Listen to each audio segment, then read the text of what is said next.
Kila mmoja wenu hapa alikuwa mwanasiasa anashika mikrofoni na anasema ya kwa yeye akiweza kuingia atalitatua donda sugu la ardhi katika pwani. Marehemu mamake Hassan alijua, alikuwa na msemo anasema, mkeka mbuzi ya shaula, hasidi atakaa wapi? Hili tatizo sugu la ardhi, marais wote ambao kwamba walokuja kabla,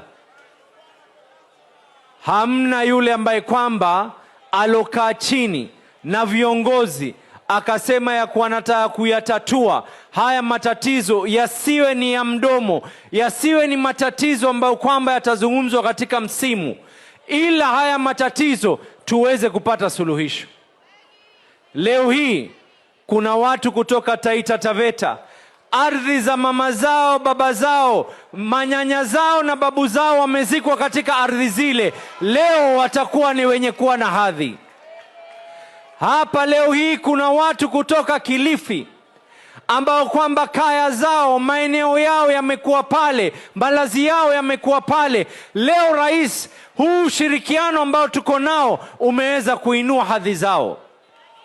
Leo kuna watu ambao kwamba wanatoka Tana River, kila mwaka nenda mwaka rudi, kila kukinyesha watu wanagura, kwa sababu yale maeneo ambao kwamba walikuwa wanakaa wanaambiwa si yao. Leo hii watakuwa na hifadhi katika sehemu zao.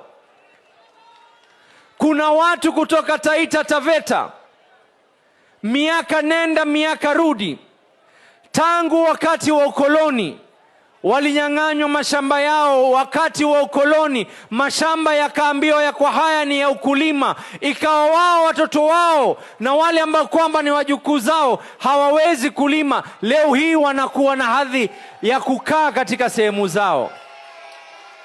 Your Excellency, hizi sura unaziona hapa, ukiona mtu anatoka machozi leo, ujue ya kuwa chozi la kulia jana lilikuwa ni chozi la machungu, leo linatoka chozi la furaha.